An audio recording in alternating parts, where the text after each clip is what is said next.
What up, everybody? In Raising Kanan Season 4, Kanan's been bonding with his grandmother Joyce ever since finding out that she had cancer in Episode 1. Kanan being the only member of the Thomas family that Joyce even told she had cancer for months until it spread and the doctors said there was nothing more that they could do, and Kanan convinced Joyce to tell the rest of the Thomas family that she was dying. And Joyce did this over family dinner at the end of Episode 3. This was right after Marvin just finished telling Jukebox that Joyce was going to outlive them all. Because of that, the news had to be a shock to Marvin, while Rock got angry and didn't want to accept the truth. Episode 4, she told Joyce that she was just giving up like she did when their dad died. This is a lot like how Kanan reacted to the news that Joyce was dying, at one point saying these pills are going to help you fight the cancer, after straight up hearing the doctor tell Joyce there was nothing left they could do. At this point, Joyce straight up told Kanan that she was dying. She also told Kanan that she's here now and on her own terms. But just like Joyce chose to live on her own terms, she would also want to die on her own terms. Because in Episode 5, her condition began to get even worse to the point she fell in her home. Kanan and Jukebox immediately rushed over to their grandmother's house to help her. And when Jukebox saw that she was hurt, she called an ambulance. But when they got to the hospital, they found out that the injuries from the fall were minor. But the bigger issue was that the cancer was getting worse. And now Joyce needs someone staying with her around the clock. When Joyce was in the hospital, Lou showed up to check on her, and so did Marvin later on. But Rock never did. And while in the hospital, they put Joyce on a morphine drip because the pain she has from the cancer is so intense. And even though Lou was willing to check on Joyce, he said that being her nurse would cause him to go back to drinking. Keeping in mind the dynamics of Lou and Joyce's relationship from Season 3, when Joyce was supposed to be looking after Lou when he was going through his drinking problem. But Marvin, a lot like Kanan, was staying with Joyce and taking care of her and making sure that she was okay. At this point, Joyce started telling Marvin that he's stronger than he thinks he is. That Rock has him thinking that he's limp and shaky, but she doesn't want her son to be compromised in any way because he wasn't raised like that.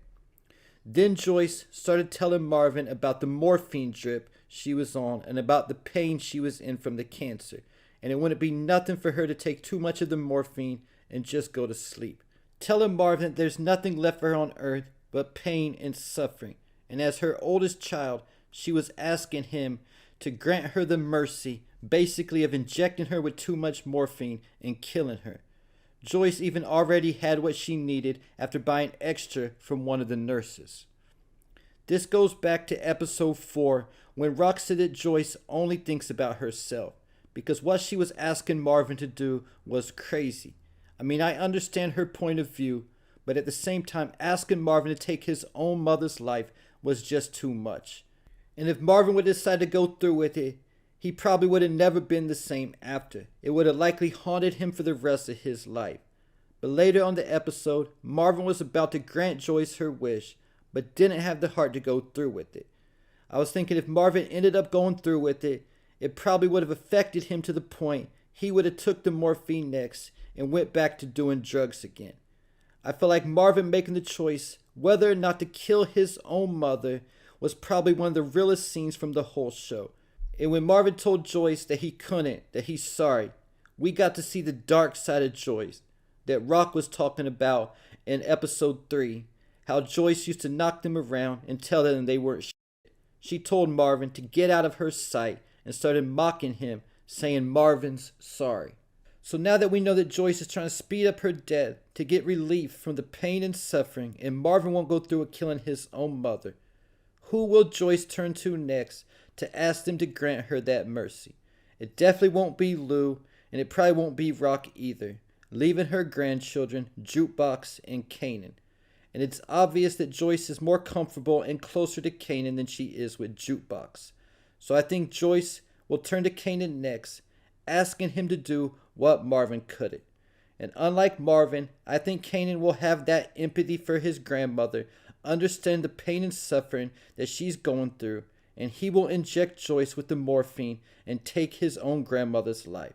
And like I said, if Marvin would have killed Joyce, he probably would have never been the same after. And I don't think Kanan will ever be the same again after killing his own grandmother. Because if you can kill your own grandmother, killing anybody else after that would be easy. Keep it in mind that Kanan later tells Tariq in OG Power that some say that you're not a real killer until you kill someone you love. And we can tell from their interactions in Season 4 that Kanan has real love for his grandmother. He probably loves his grandmother more than anybody other than Jukebox. And his grandmother could be the first person he loves who he kills, knowing that he ultimately kills his own son Sean and Jukebox as well. So Kanan, Joyce's youngest grandchild, will do what Marvin, Joyce's oldest child, couldn't, leaving the question, is Marvin a real killer compared to Kanan? And it would be even crazier if it was actually Joyce who told Kanan that you're not a real killer until you kill someone you love. Maybe Kanan tries telling Joyce he can't do it because he loves her too much, and that's when Joyce tells Kanan that. Or maybe Marvin figures out Kanan did what he couldn't, and he tells Kanan something like, damn Kanan, you're a real killer. And if Kanan does end up killing his own grandmother, at her wish that is, this could also explain how he was able to kill the old woman who lived in Breeze's old apartment like it was nothing. Because after seeing Kanan and his grandmother interacting in Season 4, it's crazy to think that Kanan became so cold that he could kill an innocent old woman and have a smile on his face seconds after, talking on the phone like it was nothing. Killing that old woman was like killing a bug or something. It had no effect on his conscience whatsoever. So in the second half of Season 4, we could begin to see Kanan develop into that monster who we knew from OG Power, who could kill without a conscience. After killing the first person who he loved, his grandmother, and how cold that will make him. In addition to that, Kanan just got the news at the end of episode 5 that his best friend since he was 5 years old, Famous, had been killed. And it's obvious that that news had Kanan broken. Keep it in mind that Kanan and Famous weren't on very good terms at the time of Famous's death. So that will likely eat at Kanan, and we know he ends up naming his son Sean after Famous. So Kanan's already going to be going through the pain and hurt of his best friend dying, then his grandmother also, as well as dealing with all the emotions of being the one to take her own life. Then to add the cherry on the top for Kanan transitioning into a complete monster by the end of Season 4, we know Crystal will end up going missing as well. Not to mention, Kanan will most likely hook up with Unique soon, and Unique will teach Kanan how to turn that pain and anger into being a complete savage. And there you have it. Will Kanan kill his grandmother, Joyce Thomas? And will this be a key point in Kanan becoming a monster, giving him the ability to kill without a conscience? Leave your thoughts, theories, and predictions in the comments.